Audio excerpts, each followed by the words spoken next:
Back in 2009, BMW released their S1000RR. It was lighter than most superbikes, it revved higher, but most importantly, it was the first road-going superbike to come with traction control. This completely shook up the superbike world, which was undoubtedly what BMW intended.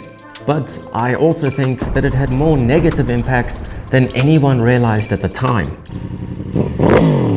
As a Yamaha fanboy, it's really easy for me to hate on BMW. Mostly because they make life very difficult for Japanese manufacturers. Right from the get-go, BMW Superbike challenged the norms. For example, the original S1000RR was the first production bike to come with a quickshifter. And now just about every new bike has one. And 14 years later, they're still challenging the superbike world. More recent innovations include their HP4 Race, that has a carbon fiber frame, which is practically unheard of. They've also offered carbon fiber wheels on street bikes straight from the factory. So even though my blood bleeds blue, this stuff still gets me really excited. However, electronics are a different story. They've driven the price of superbikes through the roof and even have a role to play in killing off 600cc supersports in my opinion. And BMW are largely to blame. To understand why, you first have to look back at what superbikes were like in that 2009 era before BMW had revealed theirs. At that time, it was a more normal race. We were trying to make them lighter, narrower, and produce more power. Electronics weren't really a thing on superbikes. Now, it's important to know that the S1000RR wasn't the first motorcycle to come with electronics. It was just the first superbike. At that time, electronics weren't really associated with superbikes. Superbikes didn't make the 200 plus horsepower that they do now, and electronics were far more basic. They were more considered to slow you down than to help you ride faster like they do today. If you were scared of the back wheel braking traction, you'd just buy a 600, not a liter bike. But I guess BMW thought that they could change the narrative.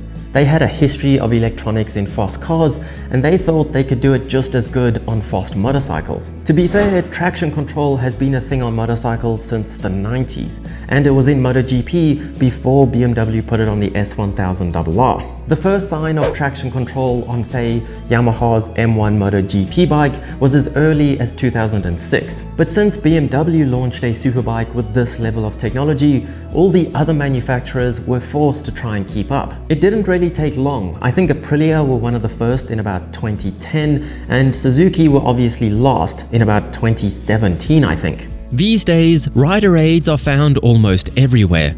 MotoGP allows the use of anti-wheelie and traction control, as does World Superbikes, which is often criticized for ruining the spectacle. British superbikes, on the other hand, do not permit the use of either, which must be terrifying around some of their tight tracks. So in BMW's defense, I don't think they were to blame for electronics, but they did have a helping hand in speeding it up. I doubt any other manufacturers would have had it that soon if BMW hadn't come along and changed the game. And from about that era was when 600 started to die out, and I don't think it was a coincidence. Like I said previously, if you couldn't handle the horsepower of 1000, you would just go and buy a 600. But suddenly, any idiot could hop on 1000, twist the throttle as hard as he likes, and even if he screws up, electronics and traction control are there to save him. Don't forget that BMW never made a 600 of their own. And I think this really impacted the 600cc market. Suddenly, these newer riders with money who wanted to come in, buy sport bikes to look cool, could buy something even cooler. They could now buy liter bikes instead of a baby 600, and also not die because they have traction control to save their screw-ups. And of course, electronics only got better from there. These days, things like traction control even take your lean angle into account. We have launch control so that new riders with lots of money can accelerate even faster. And we have auto blippers so you don't even have to know how to rev match. Any idiot can ride pretty quickly. So the truth is, I don't wish BMW had never made a superbike. And I don't wish electronics had never made their way to motorcycles, even though the traction control on my MT-09 is very rudimentary and very bad.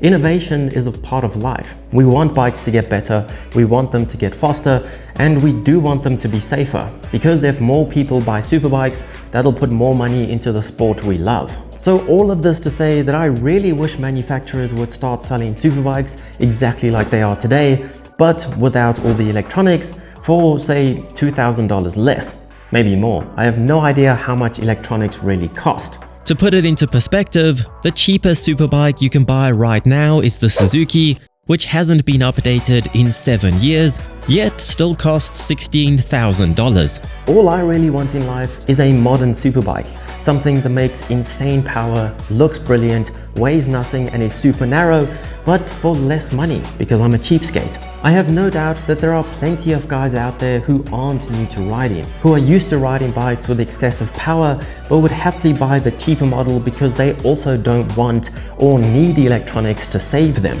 Perhaps like we currently have things like R1Ms, SP model Fireblades and M1000RRs. We can keep those as your top tier models, the ones with all the bells and whistles and fancy electronics, because there's plenty of guys who would want that as well. But maybe we also have a model called the R1CS, CS for cheapskate. Yamaha had the right idea with the R1S. It was intended to be a budget R1, dropping the price a bit by swapping the expensive titanium conrods out for steel ones, but rider aids were untouched. So to be honest, I can't be mad at BMW. We need manufacturers to come in and help push the game along, because we all know that if there isn't competition, things get stagnant.